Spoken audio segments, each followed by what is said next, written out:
څو مهم خبرونه د ښاغلي واحد فقیري د خبرونو برخه. بریتانیا به تر سپټمبر پورې خپل ټول عسکر له افغانستان نه وباسي.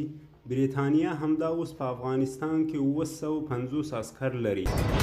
د امریکا د استخباراتو نننی رپورټ وایي په افغانستان کې د سولې مستقل فکر ښکاري.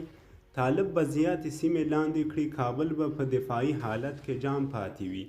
کابل به د طالب پرمختګ مهار نه کړای سي. کابل بیریږي چې واشنګټن به د 9,000 طالب بندیانو د آزادولو لپاره فشار وارد کړي. مشهور امریکایي مبصر لیکي بایډن بالاخره د افغانستان په اړه نهایي فیصله وکړه.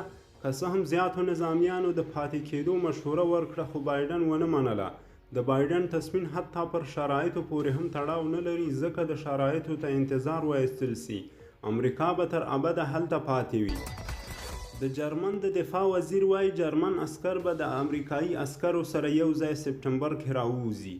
جرمن وایي افغانستان ته یوازې تللي ول او اوس به یوازې راوځي. جرمن همدا اوس په افغانستان کې 1000 تنه عسکر لري.